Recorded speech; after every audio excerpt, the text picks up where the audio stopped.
गो है doctor. Okay जी, अस्सलाम वालेकुम। आवाज़ सबको आ रही है? किसी को इशू तो नहीं है?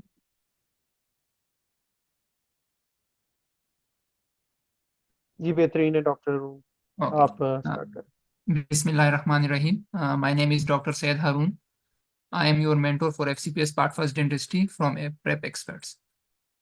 अच्छा, जो आज का जो हमारा टॉपिक है, सबसे पहले तो ये कि जो फ्रेश ग्रेजुएट्स वाले जो बच्चे होते हैं उनमें से, और जो एफसीपीएस में इंटरेस्टेड होते हैं, उनको आइडिया नहीं होता कि एफसीपीएस को करना कैसे है। और डिफरेंट लोगों से डिफरेंट डिफरेंट बातें सुनते हैं कि फलां बुक पढ़ लो, फलां बुक पढ़ लो। उनको गाइडेंस भी प्रॉपर नहीं मिलती। और ये जो वेबिनार हमने अरेंज किए उन उन लोगों के लिए भी है जो कि क्लिनिक करते हैं ज़्यादातर, और उनके पास टाइम नहीं होता प्रॉपर पढ़ने के लिए कि वो सारा दिन वो सुबह से शाम तक वो बुक्स पढ़ें। तो उनके लिए भी है। तो सबसे पहले तो ये कि F C P S, M B B S और बी डी एस में डिफरेंस ये है कि हमारी जो बी डी एस की जो स्पेशलिटी होती है, स्पेशलाइजेशन की, वो 4 इयर्स होती है, और एम बी बी एस की 5 इयर्स होती है। और हाउस जॉब के बाद जब आप हाउस जॉब करते हैं, आपके पास परमानेंट लाइसेंस आ जाता है, उसके बाद आप एलिजिबल होते हैं F C P S part first के लिए। आप उसके बाद अप्लाई कर सकते हैं। उसमें पहले 2 साल तो आपको ट्रेनिंग करनी पड़ेगी, उसके बाद बीच में आईएमएम एग्जाम होगा, उसके बाद फिर 2 इयर्स होगी, और उसके बाद आपका पार्ट 2 एग्जाम होता है। तो ये सारा तो बेसिक्स है। उसके बाद जो मेन चीज़ है वो ये है कि बाज़ लोगों को ये मतलब थोड़ी सी कंफ्यूजन होती है कि एफसीपीएस हमने दे दिया, अभी एक्सपायर कब होगा, और इसके अटेम्प्ट्स कब कब होती है, और ये कौन सी स्पेशलिटीज़ में होता है। ठीक है, तो सबसे पहले तो ये कि अगर आपने एफसीपीएस पार्ट फर्स्ट क्लियर कर दिया है, तो विद इन 3 इयर्स आपको वो ज्वाइन करना पड़ेगा किसी भी हॉस्पिटल जो एलिजिबल होगा सीपीएसपी की तरफ से। ठीक है। उसके बाद, और इसमें सबसे जो बड़ी बात है वो ये है कि अगर आपने एफ सी पी एस एक दफ़ा क्लियर कर दिया, विद इन 3 इयर्स आपने उसको ज्वाइन करना है। ठीक है। और उसके बाद ये कि अगर आपने फॉर एग्जांपल अभी इस साल में अपने पार्ट फर्स्ट देना है डेंटिस्ट्री में, तो साल में 4 दफ़ा अटेम्प्ट होते हैं। ठीक है। फरवरी, मई, अगस्त, नवंबर में। और आप एक साल में 3 अटेम्प्ट दे सकते हैं। ठीक है। और अगर एक अटेम्प्ट मतलब मुसलसल अगर आपने 3 अटेम्प्ट्स दे दिए हैं, उसके बाद आप एक स्किप करोगे, फिर जो है आप नेक्स्ट अटेम्प्ट दोगे। अभी जो नोटिफिकेशन आई है सीपीएसपी की तरफ से, वो अगर आपको इसमें डिस्प्ले में शो भी हो रहा होगा कि ये अटेम्प्ट तो हो चुकी है। ठीक है। उसके बाद जो नेक्स्ट अटेम्प्ट है वो मई 21 की है, फिर उसके बाद अगस्त और नवंबर। ठीक है। चार्जेस की अगर बात कर दी जाए सीपीएसपी की तरफ से, जो है पहले 15,000 थी, अभी 25,000 पर अटेम्प्ट उनकी चार्जेस है। ठीक है, ये मैं इसलिए बता रहा हूँ कि आप लोगों को आइडिया हो। उसके बाद स्पेशलिटी की अगर बात की जाए, डेंटिस्ट्री में 5 फील्ड्स में आप स्पेशलाइजेशन कर सकते हैं। ठीक है। सबसे पहले तो max fax oral oral and maxillofacial surgery है। उसके बाद ऑर्थो है, फिर पेरियो, फिर प्रोस्टो, फिर एंडो। पाकिस्तान में जो है सबसे ज्यादा जो स्पेशलिटी की सीट्स हमारी निकलती है वो ओरल सर्जरी की निकलती है। ठीक है। उसके बाद फिर एंडो की निकलती है, फिर प्रोस्टो की। अभी नई स्पेशलिटी जो ऐड हुई है वो पेरियो की हुई है। ठीक है। और पेरियो की ज्यादातर जो सीट्स होती है वो उसमें मेरिट बहुत ज्यादा हाई होता है, और 1 और 2 सीट्स निकलती है। मतलब अगर केपीके की बात की जाए तो 1 सीट, 2 सीट्स। औरतों के भी इसी तरह सीन है। तो ज्यादातर जो सीट्स आती है वो ओमेफेस की आती है, प्रोस्तो की और एंडो की आती है। ठीक है। उसके बाद पीड्स में भी अभी स्टार्ट कुछ लोग मतलब कुछ हॉस्पिटल स्टार्ट कर रहे हैं, लेकिन अभी वो एलिजिबल नहीं है सीपीएसपी की तरफ से। अगर किसी को पीड्स में इंटरेस्टेड इंटरेस्टेड इंटरेस्टेड हो तो वो एमडीएस के थ्रू उसमें जा सकता है। ठीक है। उसके बाद ये बुक्स है कुछ, ये बहुत ज़्यादा इंपॉर्टेंट है, और ये मैंने सिर्फ अपनी तरफ से नहीं, जितने मेरे कुलीग्स थे, मेरे जूनियर्स, मेरे सीनियर, उनको सारों से मैंने कंफर्म करके हर एक एक चीज़ को सिर्फ मैंने फॉलो नहीं किया, सीनियर्स और जूनियर सारों ने फॉलो करके, जिन्होंने F C P S part first clear किया है, वो सारा वो मैं आपको बताऊंगा अभी। तो बेसिकली जो थ्योरी की जो बुक्स है, थ्योरी बुक्स में सबसे पहले फिजियोलॉजी की जो बुक है, उसमें बीआरएस, सारे लोग बीआरएस, अगर एमबीबीएस की भी बात कीजिए, बीडीएस वाले भी, तो बीआरएस फिजियोलॉजी सारे फॉलो करते हैं। ठीक है। कुछ 2 स्लाइड आगे मैं आपको बताऊंगा कि फिजियोलॉजी में क्या पढ़ना है, बाकी बुक्स में क्या पढ़ना है, लेकिन मैं सिर्फ इस स्लाइड में सिर्फ आपको ये बताऊंगा कि कौन कौन से बुक्स आप लोगों ने फॉलो करनी है। ठीक है। तो थ्योरी बुक्स में सबसे पहले बीआरएस फिजियोलॉजी आ जाती है, उसके बाद Snell review book head and neck के लिए आ जाती है। ठीक है। और जो रफीउल्लाह बुक है, फास्ट एड के नाम से भी आती है। ठीक है। और रफीउल्लाह भी इसको लोग कहते हैं, तो आपने अगर लेनी हो शॉप से तो फास्ट एड रफीउल्लाह आप कह सकते हैं। ठीक है। उसके बाद और ये सेलेक्टिव हमने पढ़ने, इससे हमने सेलेक्टिव का मैंने इसलिए यहाँ पे मेंशन किया है कि यहाँ से हम फिजियोलॉजी थोड़ी सी जो है बेसिक पढ़नी है आप लोगों ने। ठीक है। उसके बाद आपने स्पेसिफिक चैप्टर्स जो है पैथोलॉजी के पढ़ने और माइनर्स यहाँ से पढ़ने। ठीक है। कैप्लान का भी सेलेक्टिव इसलिए लिखा है कि इसमें सारी आपने न्यूरो नहीं करनी होती। ठीक है। स्पेसिफिक टॉपिक्स है, चैप्टर्स वो मैं आपको आगे स्लाइड्स में बता दूंगा कि कौन कौन से टॉपिक्स हैं, तो आपने वो सिर्फ पढ़नी है। ठीक है। उसके बाद वन लाइनर बुक्स आ जाती है, जिसमें सबसे टॉप पे जो है एफसीपीएस पल्स बुक है। ठीक है। ये वाली जो बुक है ये आपने पढ़नी पढ़नी है। ठीक है। ये बहुत ज्यादा इंपॉर्टेंट है। आप कह ले कि अगर एफसीपीएस पार्ट फर्स्ट आपने पास करना है तो ये बुक आपने जरूर पढ़नी है। ठीक है। और ये ओवरऑल आपके कोर्स के लिए इसमें फिजियोलॉजी भी आ जाती है, आपके पैथो भी आ जाती है, आपका एम्ब्रियो हिस्टो न्यूरो एनाटॉमी हर सब्जेक्ट आप इसमें कवर होता है। ठीक है। उसके बाद इशा इजाज नोट्स आते, और ये सिर्फ डेंटिस्ट्री के लिए। ठीक है। और पहले सिर्फ इशा इजाज नोट्स आते थे, अभी एस के एक बुक है इनकी। ठीक है। जिसमें इन्होंने डेंटल, इशा इजाज एक डेंटल स्टूडेंट थी, उन्होंने फिर एसके के साथ मिला के एक बुक बनाई है। तो उसकी जो बुक है अभी वो एसके पल्स और ईशा इजाज के नोट्स आते हैं, जिसमें डेंटिस्ट्री वाला साइड भी है और एमबीबीएस वाली साइड भी है। तो जो एसके वाली जो बुक है, ये अभी जो हमारे जब हम अटेम्प्ट दे रहे थे उस टाइम ये लोग इतने नहीं पढ़ते थे, अभी लोग प्रेफर करते हैं एसके को। तो ये मैंने अभी जूनियर से पूछा है जो अभी रिसेंटली क्लियर जिन्होंने किया है, तो उन्होंने एसके बुक्स भी सारों ने फॉलो की हुई थी। तो मैंने यहाँ पे इसलिए मेंशन किया कि एसके भी अगर आप लोग पढ़ना चाहते हो तो उसको भी मतलब पढ़ें। ठीक है। उसके बाद अगर एमसीक्यूज की बुक की बात की जाए, तो पहले तो आती थी जहांगीर पूल। ठीक है। जेके, जिस जिस नाम से वो मशहूर है, जेके। तो अभी ये बुक बंद हो गई है। ठीक है। इनके अभी एक ऐप आई है, कॉन्फिडेंट ऐप, जिसके आपने सब्सक्रिप्शन लेनी होती है। उस पे सारे एमसीक्यूज होते हैं, वो आप पर सब्जेक्ट भी वो एमसीक्यूज कर सकते हैं, और मतलब पास पेपर के सीक्वेंस से भी आप वो एमसीक्यूज जो है वो कर सकते हैं। ठीक है। तो मैं ये आपको प्रेफर करूंगा कि बुक ना लें, क्योंकि वो अपडेटेड नहीं है। और ये कॉन्फिडेंट के जो ऐप है उसमें आप जो है वो एमसीक्यूज जो आप करते हैं वो टाइम टू टाइम अपडेट होते हैं। अगर उसमें कोई एमसीक्यूज गलत होता है तो आप उनको बताएंगे, वो आपको डिस्कस करके भी देंगे, मतलब जो उनका जो मेन एडमिन होता है। और आपको अगर कोई आंसर गलत लग रहा है कुछ इस तरह, तो आप डिस्कस करके उनसे मतलब वो अगर आपको कोई कंफ्यूजन है किसी एमसीक्यूज में कि ये तो गलत है या फला बुक में ये प्रेफर है, क्योंकि उन्होंने सिर्फ जस्ट अपलोड किए होते स्टार्टिंग में, फिर उसके बाद अगर कोई करेक्शन हो तो उसमें मतलब इनकरेक्ट हो तो वो करेक्ट भी कर देते हैं। मतलब वो अपडेटेड ऐप है। ठीक है। तो मैं ये प्रेफर करूंगा कि आप कॉन्फिडेंट को जी सब्सक्रिप्शन है वो ले, और उसमें आपका सारा कोर्स कवर होता है। अगर F C P S pulse की जो मैंने बात की है ऊपर बुक की, वन लाइनर और ये कॉन्फिडेंट, ये एफसीपीएस की बेसिक्स है। अगर आपने पार्ट फर्स्ट क्लियर करना है तो ये कॉन्फिडेंट और एफसीपीएस पल्स की जो बुक है ये आपने करनी करनी है, इसके बगैर आपका एफसीपीएस पार्ट फर्स्ट पास ही नहीं होता। ठीक है। तो ये आपकी जो दो बुक्स हैं, ये आपके ये जो ऐप है और ये बुक है, ये आपकी बेसिक्स है कि आपने जरूर करनी है। उसके बाद आसिम शुएब की बुक है। आसिम शुएब पहले फॉलो होती थी, लेकिन कुछ लोग अभी भी पढ़ते हैं, मैंने अपने टाइम में भी पढ़ी थी, हेल्पफुल होती है। लेकिन कुछ लोग पढ़ते कुछ नहीं पढ़ते। बहरहाल अगर आप पढ़ ले तो फायदा होता है, क्योंकि हमारे टाइम में इससे एमसीक्यूज आते थे। तो अभी जो नए बच्चे हैं वो क्या ये बुक नहीं पढ़ते आसिम शुएब, वो प्रेफर करते हैं डबल ए बुक को। ठीक है। तो आप फिर उसमें देख ले कि आपको कौन सी सही लगती है, आपके पास टाइम कितने है, आपने कौन सी बुक प्रेफर करनी है, आपको पढ़ने में कौन सी आसान लगती है, तो आप फिर उस बुक को जो है प्रेफर करें इन दोनों में से। तो ये डॉक्टर आतिफ अफजल के नाम से भी आती है, मतलब कुछ लोग इसको डॉक्टर आतिफ अफजल के नोट्स कहते हैं और कुछ लोग इसको डबल ए कहते हैं, तो आप इसमें कंफ्यूज मत होना।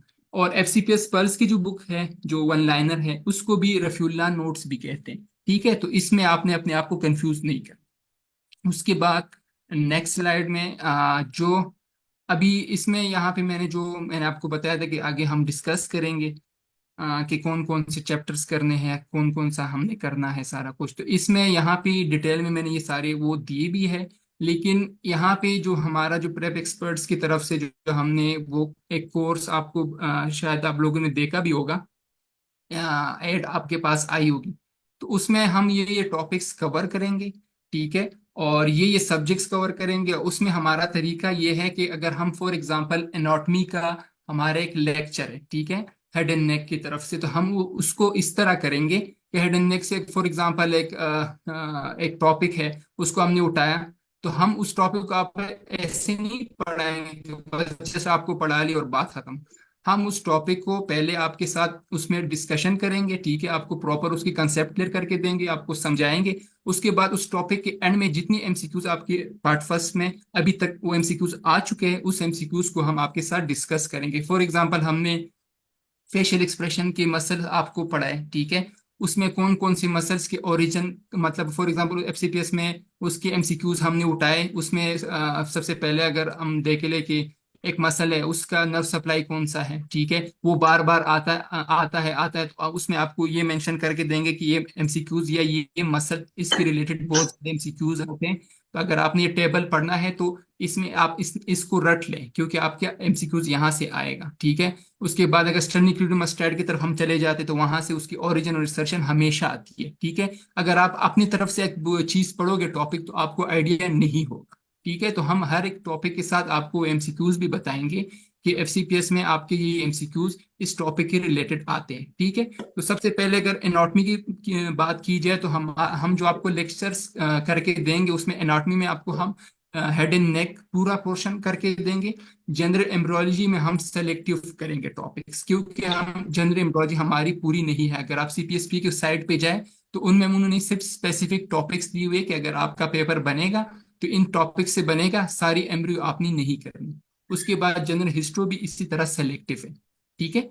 उसके बाद अगर न्यूरो एनाटॉमी की बात की जाए, तो मैंने आपको जो कैप्लान वाली बुक बोली है, तो उसमें हमने just spinal cord, fore brain, mid brain, hind brain and verticals and blood supply of brain, ये टॉपिक्स हमने करने, ठीक है। ये सिर्फ टॉपिक्स नहीं, ये चैप्टर्स है, उससे हम सारा आपको बताएंगे। उसके बाद जो जो एमसीक्यू इसके रिलेटेड होंगे वो आपके साथ डिस्कस कर दी जाएंगे। जब आप अपना पढ़ाई स्टार्ट करोगे, अपने साथ साथ अपने कंटिन्यू करना होगा, तो आपके लिए बहुत ज्यादा आसानी होगी, क्योंकि हमने एक दफा लेक्चर डिस्कस किए होंगे। लेक्चर में जब आप अपना पढ़ोगे तो आपको डायरेक्ट क्लिक होगा कि अच्छा ये तो वो वाली चीजें हैं।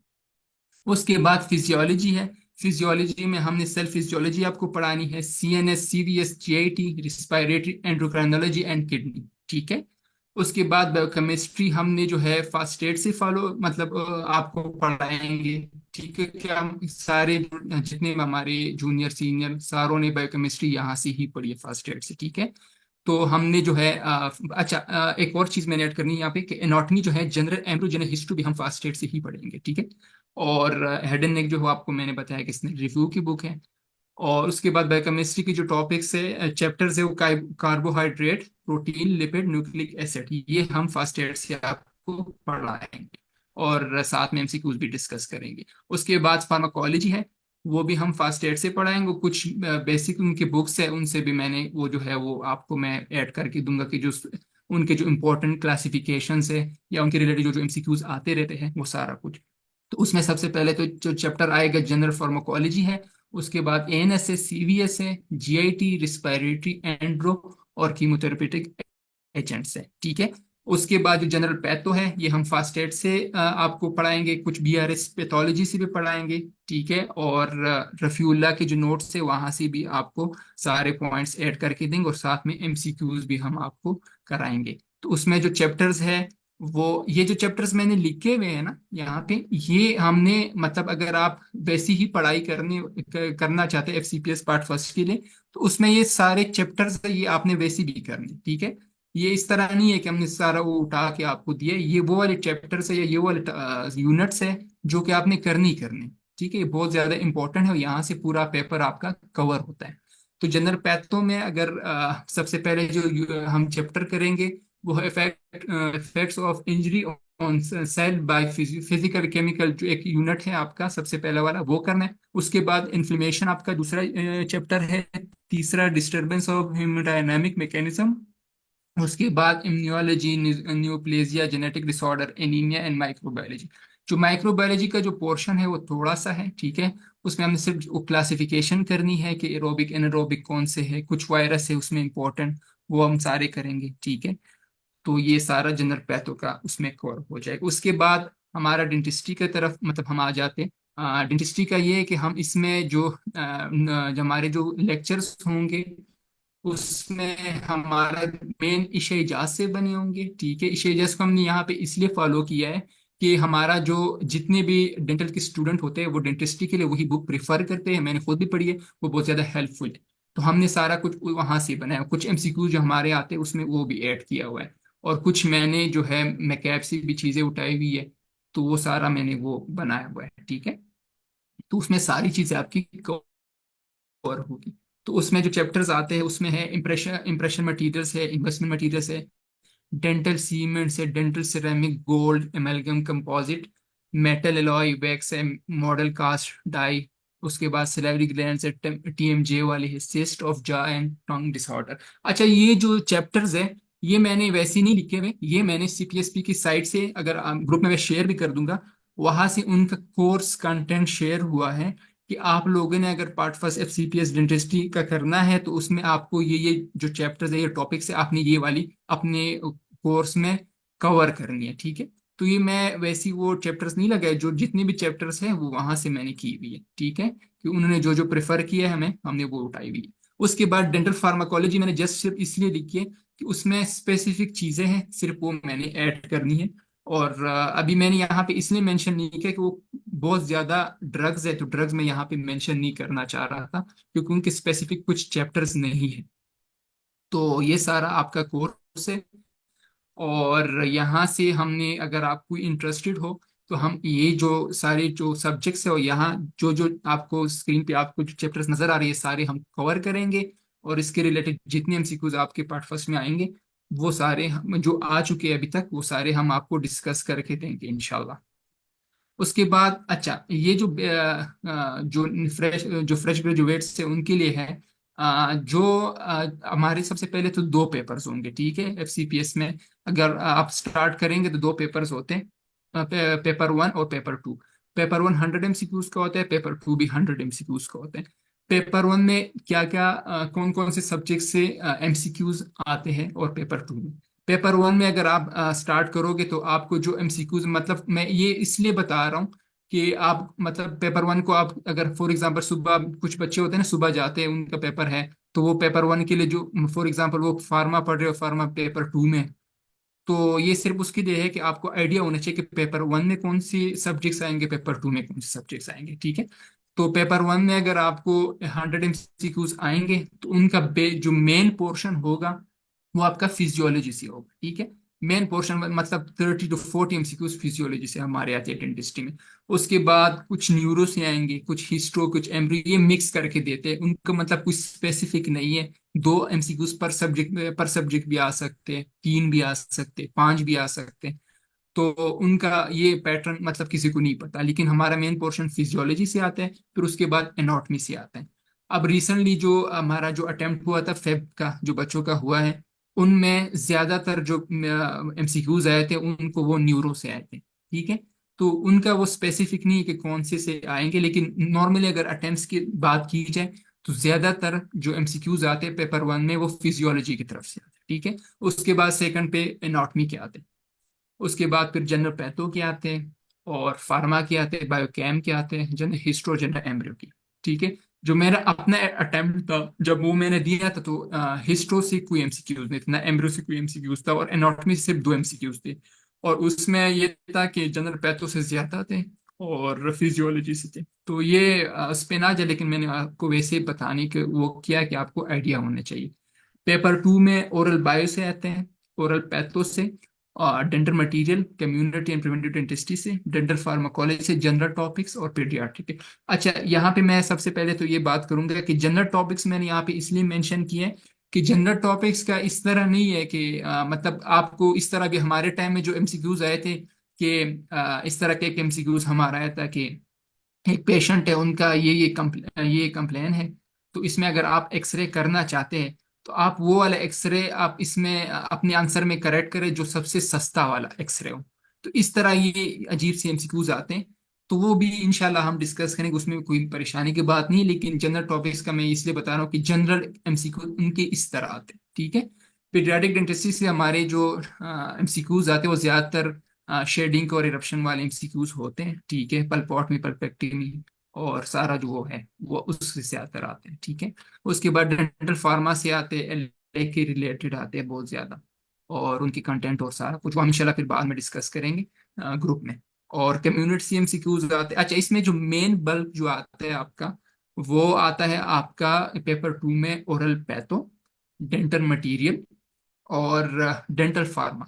इनका मेन पोर्शन आता है, लेकिन ज्यादातर जो 20 to 24 या 30, 34, 40 एमसीक्यूज आपके डेंटल मटेरियल से आते हैं, ठीक है। उसके बाद ओरल बायो से कह लो कि एमिलोजेनेसिस हो गया, और सारे कुछ उनके जो फैक्टर्स है सारे उनसे रिलेटेड आते हैं आपके।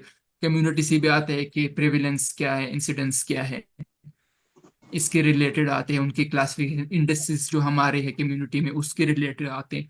तो ये सारे इनके रिलेटेड आते हैं, लेकिन मेन बल्क जो है आपका वो आपका डेंटल मटेरियल और ओरल पैथो से आता है, ठीक है। उसके बाद आप जब पेपर स्टार्ट करोगे तो 2 घंटे का पेपर होता है, ठीक है। और पेपर की जो ड्यूरेशन होती है वो होती है पेपर की जो ड्यूरेशन होती है वो 2 घंटे होती है। उसमें 100 एमसीक्यूज आपको मिलेंगे। उसमें इस तरह होता है कि जब आप पेपर स्टार्ट करोगे तो आपको ए सी ई तक ऑप्शंस होंगे, ठीक है। मैं थोड़ा सा ये स्लाइड आगे करूंगा। अच्छा, जब आपने पेपर स्टार्ट कर लिया, ठीक है, एक साइड पे आपको टाइम होगा, ठीक है, 2 घंटों का, और एक साइड पे आपको मतलब सारा शो होगा। तो इसमें जो मेन चीज मैंने इस स्लाइड यहाँ पे इसलिए ऐड की हुई है कि ये बहुत ज्यादा इंपॉर्टेंट है, क्योंकि बच्चे जब जो फ्रेश ग्रेजुएट्स है वो जब बैठते हैं वहां पे, उनको ये होता है कि यार मैंने तो स्किप कर दिया, अब क्या होगा, ये तो एमसीक्यूज आगे पीछे चला गया, मुझे शो नहीं हो रहा इस तरह का। तो यहाँ पे ये बहुत ज्यादा इंपॉर्टेंट स्लाइड है आप लोगों के लिए, जो फ्रेश, ज्यादातर जो फ्रेश बच्चे हैं उनके लिए। फॉर एग्जाम्पल ये एमसीक्यूज अभी आया है, ठीक है। उसमें अगर आपको ये एमसीक्यूज आ रहे हैं, आपने option A for example, option A option B जो आपको ठीक लग रहा है आपने वो किया, जैसे ही आपने नेक्स्ट किया ये एमसीक्यूज आपको दोबारा नहीं मिले, ठीक है। ये आपने बस सबमिट करा लिया उनको एमसीक्यू, जैसे ही नेक्स्ट किया, मतलब अगर आपने ऑप्शन सेलेक्ट किया और नेक्स्ट किया, ये एमसीक्यूज चला गया। फॉर एग्जाम्पल ये एमसीक्यूज आपको आया, आपको नहीं आ रहा, ठीक है। आपको ये एमसीक्यूज नहीं आ रहा, आपको उसकी समझ नहीं आ रही, आप कंफ्यूज हो रहे हैं बहुत ज्यादा कि यार अभी ये, तो आपने फॉर एग्जांपल उसको स्किप कर दी इस एमसीक्यूज को। जैसे ही इस एमसीक्यूज को आपने स्किप कर दिया, ठीक है, तो ये बिल्कुल एंड में चला जाएगा। एंड का मतलब ये है कि फॉर एग्जांपल आपने 1 एमसीक्यू स्किप किया, फिर उसके बाद 5 किया, फिर 10 किया, फिर 80, फिर 90, फिर 100।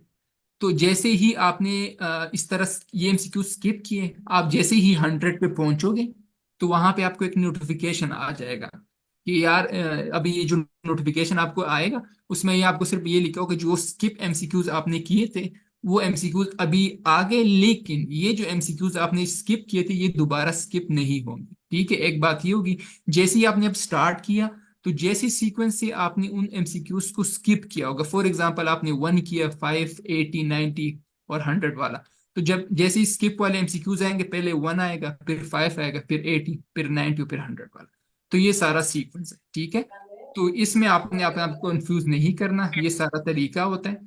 और एक और चीज ये है कि अगर आप किसी को भी वैसी ही कंफ्यूजन या खुद को समझाने के लिए वो करना हो तो ऑनलाइन एग्जाम सीपीएसपी के साइट पे आप जाएं, वहां पे आप प्रैक्टिस भी कर सकते हैं। और वहां की जो एमसीक्यूज है ना मेडिसिन और एलाइड वाले, वो आपने जरूर करने, ठीक है। वहाँ वो वाले एमसीक्यूज इसलिए करने हैं क्योंकि उसके रिलेटेड जितने भी एमसीक्यूज है उनके जो पेपर्स में, मतलब ये जो ऑनलाइन एग्जाम, अब ये जो एमसीक्यूज मैंने यहाँ पे अपलोड किया है ये भी हमारे पेपर में आ चुका है, ठीक है। तो वाले एमसीक्यूज आपने जरूर कर। जजाकल्ला। अब किसी का कोई क्वेश्चन हो तो आप काइंडली मुझे बता दें, मैं आपको उसका वो बता देता हूँ। या किसी को किसी कोई चीज समझ नहीं आई हो तो वो भी मुझे बता दें।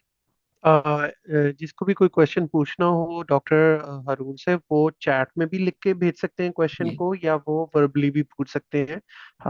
जी जी। 5-10 मिनट्स हैं आपके पास, feel free to ask anything. And doctor Haroon बेहतरीन, it was a very informative lecture, बड़ा डिटेल थैंक में यू। आपने सारा डेंटिस्ट्री एक्सप्लेन किया है पार्ट 1 के लिए। Thank you sir. बस हम अपने सारे पार्टिसिपेंट से रिक्वेस्ट करेंगे कि आपके पास ओपन माइक है, आप वर्बली भी पूछ सकते हैं और चैट से भी। जी बिल्कुल। और कोर्स के रिलेटेड कुछ पूछना हो मैं वैसे ही उसका वो कर देता हूँ। अगर किसी ने इसकी पिक्चर लेनी हो तो बुक्स की भी पिक्चर ले लें। उसके बाद अगर उन्होंने टॉपिक्स का लेना हो या स्पेसिफिक उसमें इसका लेना हो कि कौन कौन सी यूनिट्स हमने करने हैं स्पेसिफिक सब्जेक्ट में, तो वो भी कर सकते हैं।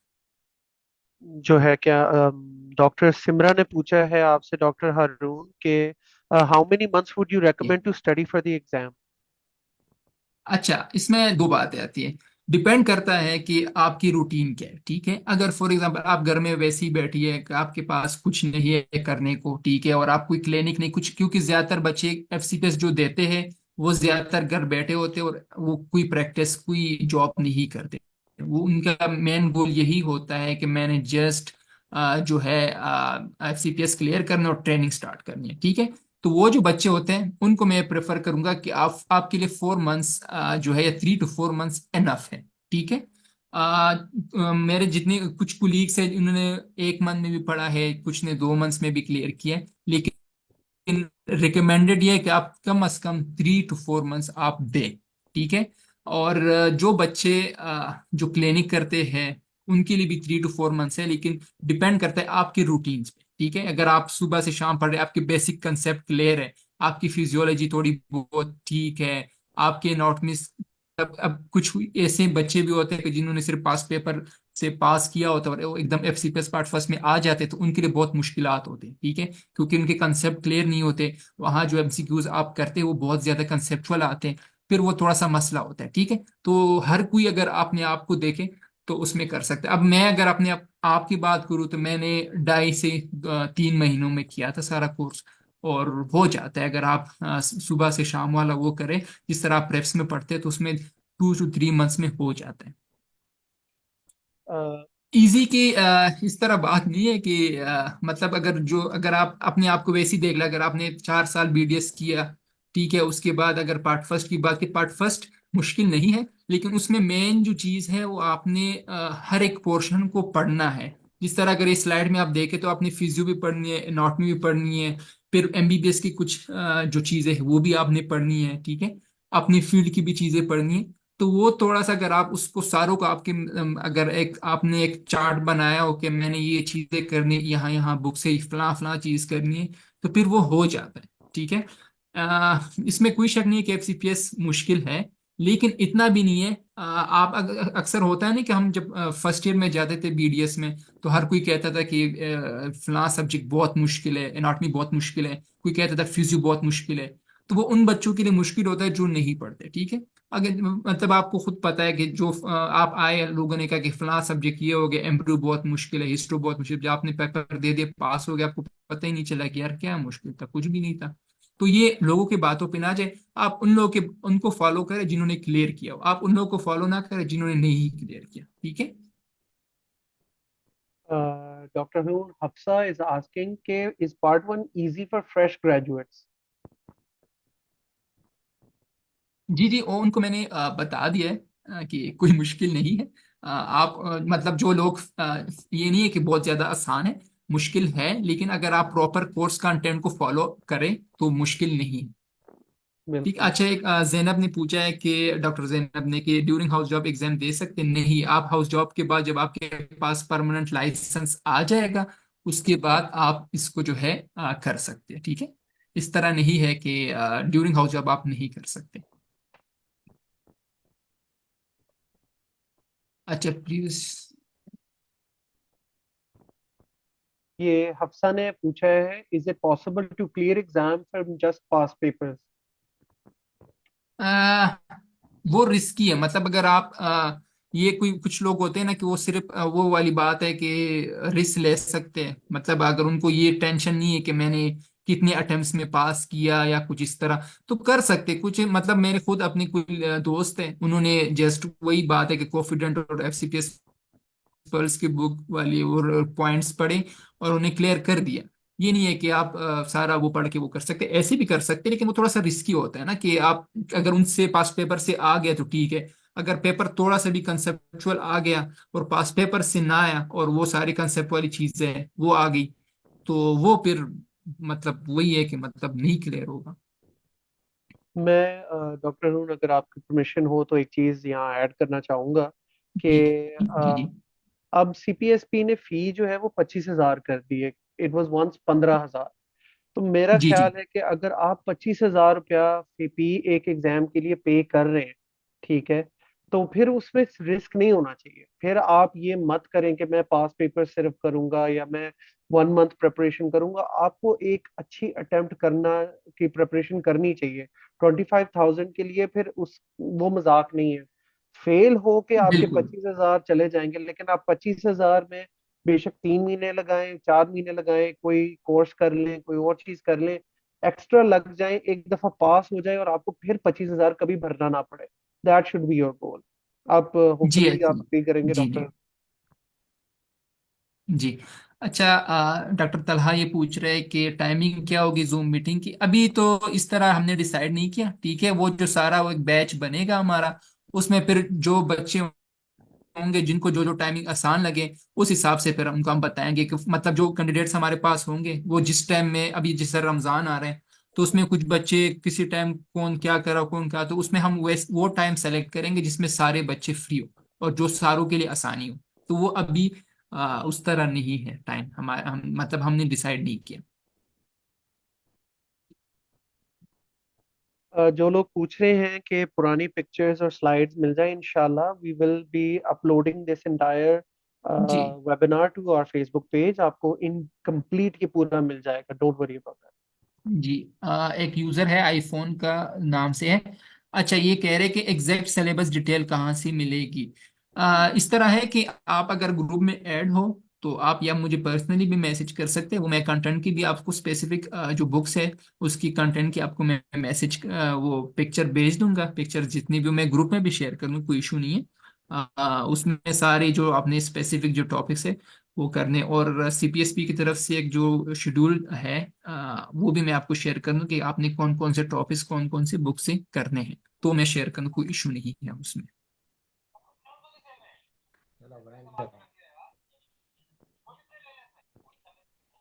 ये डॉक्टर फरहान, ये सिमरा शफाकत पूछ रही है कि कौन सी ग्रुप में, तो इसमें ऐड है कि ये किसी उससे मैं आया है। नहीं, मैं एफसीपीएस डेंटिस्ट्री का ग्रुप का ना, जो हमारा वो व्हाट्सएप ग्रुप है, उसका लिंक मैं भेज देता हूँ। ठीक है, जी जी, यही इनको भेज चैट के देना अंदर ये। ही हाँ। सारे पार्टिसिपेंट्स के लिए भेज देता हूँ। जी जी। ओके, आप कंटिन्यू करें, अगर कोई और क्वेश्चन है किसी का तो वो पूछ। अच्छा, डॉक्टर जैनब पूछ रहे हैं कि हाउस जॉब एंड होने के कितने टाइम बाद दे सकते हैं एग्जाम।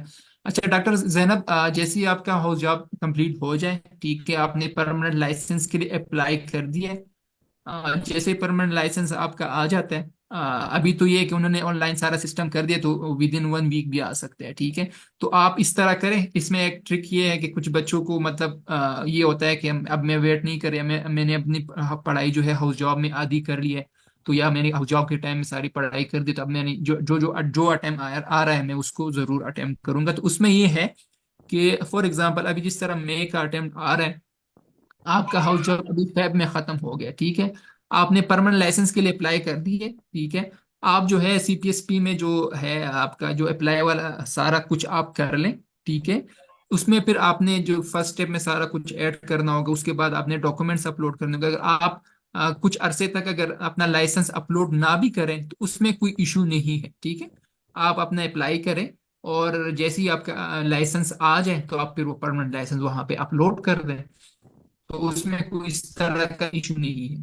लेकिन सबसे इम्पोर्टेंट बात ये कि आपको ये पता होना चाहिए कि आपका लाइसेंस कितने टाइम में आएगा। और ये आपको मैं इसलिए कह रहा हूँ कि कुछ लोगों का बहुत जल्दी, फॉर एग्जांपल कोई बंदा है वो इस्लामाबाद में रह रहा है, ठीक है, तो उसके लिए तो वो बहुत जल्दी आ जाएगा, विद इन 1 to 2 days भी आ सकता है। लेकिन अगर कोई बंदा है वो कराची में रह रहा है और या नॉर्दर्न एरिया में रह रहा है, ठीक है, चतराल या उसमें स्वात वाली साइड पे, तो उसमें 10 से 15 दिन भी लग सकते हैं। तो ये सारा आप अपनी लोकेशन पे देखें, और उसके लिए आप पीएमडीसी भी कॉल कर सकते हैं। अगर मैं अप्लाई करना चाह रही हूँ तो मेरा इस तरह का है, तो आप कितनी डेज में आ सकते हैं, तो वो अभी आपको गाइड कर सकते हैं। नहीं, नेगेटिव मार्किंग कोई नहीं है, ठीक है डॉक्टर हाफसा। इस तरह होता है कि अच्छा, एक और चीज मैंने यहाँ पे ऐड करनी कि कुछ लोग, इसमें दो थ्योरीज है, अभी तक किसी को कंफर्म नहीं पता, लेकिन इसमें दो थ्योरीज इस तरह है कि कुछ लोग कहते हैं कि जो हॉल है ना, फॉर एग्जांपल आपने इस्लामाबाद सेंटर सेलेक्ट किया, ठीक है, आपने इस्लामाबाद सेंटर सेलेक्ट किया और उसमें आपने जो है पेपर दे दिए। तो कुछ लोग ऐसे कहते हैं कि जो उस हॉल का टॉपर होगा ना, डेंटिस्ट्री वाला का, उसमें जो टॉपर होगा वो 100, मतलब फॉर एग्जांपल उसने मार्क्स लिए 96%, ठीक है, तो वो 96% आपका मतलब ओवरऑल 100% हो जाएगा, उसके नीचे 75% तक जितने बच्चे उसके अंडर आएंगे वो सारे पास होंगे, ठीक है। लेकिन इस तरह है कि ये किसी को कंफर्म नहीं है, लेकिन नेगेटिव मार्किंग नहीं होती, ठीक है। और उसके बाद पर पेपर अगर आपने 75%, 75 पेपर 1, पेपर 2 में 75%, 75% लिए, तो आपका FCPS पास हो जाता है। लेकिन ये इस तरह भी हो सकता है, अगर पेपर 1 आपका अच्छा हो गया, उसमें आपने 90% लिया, और पेपर बी में आपने लिए 68%, तो अगर ओवरऑल आपका 75% परसेंटेज, 75% आपका बन रहा है, तो आपका जो है वो जो पेपर है, अटेम्प्ट है, वो पास हो जाएगा, ठीक है। तो इसमें गुरु और कोई चीज पूछनी हो आप लोगों ने तो काइंडली बता दें। बाकी सबके लिए कि मैंने जो व्हाट्सएप ग्रुप है उसका लिंक चैट में डाल दिया, अगर आप ज्वाइन करना चाहें तो। अगर अभी कोई क्वेश्चन रहता है तो पूछ लें, नहीं तो फिर आई गेस के we should end the meeting. क्या कहते हैं डॉक्टर? जी, किसी ने कुछ पूछना, चलो 2-3 मिनट वेट कर लेते हैं, अगर कोई नहीं है तो फिर कर देते, कोई इशू नहीं है, अभी लेते हैं। 18 लोग हैं, ठीक है। तो देख ठीक लेते है। हैं अगर किसी को कोई ऑप्शन हो। मैं इसको थोड़ा सा वो कर देता हूँ, अगर किसी ने इसकी पिक्चर लेनी हो या। अच्छा, एक और चीज भी थी कि अभी हमारे टाइम में था ना कि हम ये जो थ्योरी वाली बुक्स है सारी, ये तो हमने सारों ने अभी तक लोग पढ़ रहे, ठीक है। जो वन लाइनर्स वाली बुक है, पहले ये FCPS पहल्स वाली बुक थी, लेकिन ये अब लोग SK की तरफ बहुत ज्यादा प्रेफर करते हैं, लेकिन ये जो बुक है और ये कॉन्फिडेंट, ये आपने करनी ही करनी, ठीक है, इन दो बुक्स को आपने नहीं छोड़ना। अगर ये दोनों में आप एक भी ना करें ना, तो आपका अटेम्प्ट जो है वो क्लियर नहीं हो, ठीक है। तो ये दो बुक्स बहुत इंपॉर्टेंट, बार बार मैं इसलिए कह रहा हूँ कि ये बहुत ज्यादा इंपॉर्टेंट। और SK अगर आपके पास टाइम है कर सकते हैं, डिपेंड करता है लोगों के, हर किसी का अपना रूटीन होता है, तो उस पर डिपेंड करता है कि कोई कौन सा बंदा किस तरह पढ़ता है, तो उस हिसाब से। और ये AA बुक जो अभी रिसेंटली जो जितने भी कैंडिडेट्स हैं वो सारे AA को बहुत ज़्यादा प्रेफर करते हैं कि यहाँ से बहुत हेल्प हेल्प मिल जाती है पेपर में। तो वो तो अगर आप कोई अटेम्प्ट देना चाह रहे हो, तो फिर उस हिसाब से पर हम कोर्स डिसाइड भी कर लेंगे, कोई उस तरह का इशू नहीं है। इस तरह है डॉक्टर हफ्सा की कराची का, तो इस तरह मुझे स्पेसिफिक उसका नहीं पता प्रोविंस का। मुझे KPK का पता है, मैं खुद KPK से हूँ, तो मुझे KPK का आइडिया है। अगर आप उसमें है तो मैं आपके लिए पूछ लेता हूँ, कोई इशू नहीं है। पर आप उसमें ग्रुप में मैसेज कर दें, या पर्सनली भी आप मैसेज कर ले, तो मैं आपके लिए पूछ लूंगा, कोई इशू नहीं है उसमें। अच्छा, यहाँ पे जो कराची के अगर कोई कैंडिडेट है उनको पता हो तो काइंडली उनको ग्रुप में बता दें कि कौन सी इंस्टीट्यूट में होता है। अभी हमारे, अगर मैं आपको वो बता दूं कि KPK में, तो KPK में RMI में वो दे रहे हैं, खैबर कॉलेज ऑफ डेंटिस्ट्री में दे रहे हैं।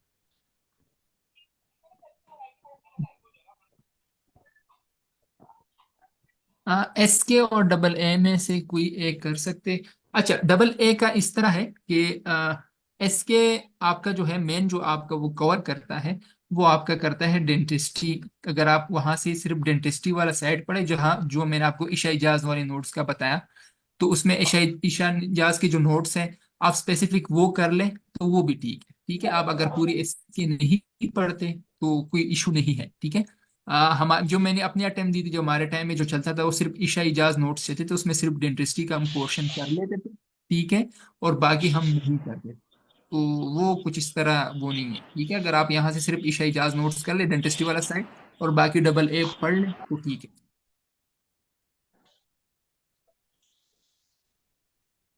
अच्छा डॉक्टर सेकंड ईयर नूर। वही बस। अच्छा डॉक्टर नूर, पासिंग क्राइटेरिया तो मैंने बता दिया, लेकिन मैं दोबारा बता देता हूँ। पासिंग क्राइटेरिया ये होता है कि आपने पर पेपर 75% आपने लेना होता है, ठीक है। उसमें इस तरह होता है कि पेपर वन पेपर टू में आप दोनों में 75% से 75% लेना होता है।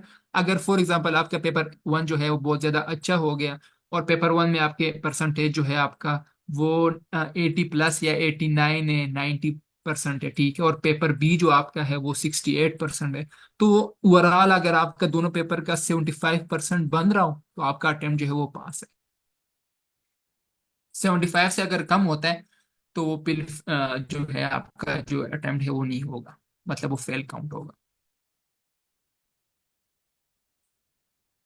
ये डॉक्टर सिमरा पूछ रही है कि how many seats per year in Peru residency. Doctor Simra ये हॉस्पिटल पे है कि कौन से। अब अगर मैं अपनी केपीके की बात करूं तो वो हर 6 मंथ्स बाद 1 सी 2 सीट्स वो निकालते हैं, जो मैंने दो हॉस्पिटल्स बताए वहां पे। तो वो डिपेंड करता है हॉस्पिटल के उस पे कि जो सुपरवाइजर है उसके पास कैंडिडेट्स अगर कंप्लीट हो, ठीक है, और कंप्लीट हो तो फिर वो तो और नहीं ले सकते, तो वो फिलहाल तो केपीके में 2 3 हॉस्पिटल जो करा रहे हैं। तो कराची तो बड़ी सिटी है, तो वहाँ पे तो बहुत ज्यादा हॉस्पिटल्स होंगे, तो आप स्पेसिफिक कराची से किसी का पूछ ले कराची में से। अगर आप, मैं वही बात है, अगर किसी को स्पेसिफिक पूछना भी हो ग्रुप में बता दें तो मैं पूछ लूंगा, कोई इशू नहीं है।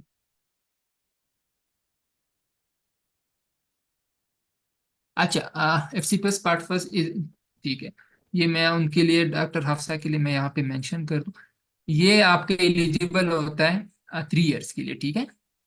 3 इयर्स के लिए ये एलिजिबल है आपका, अगर पार्ट फर्स्ट आपने दे दे 3 इयर्स में, आप विद इन 3 इयर्स आपने किसी रेजिडेंसी को ज्वाइन करना होगा, वरना तो ये एक्सपायर हो जाता है।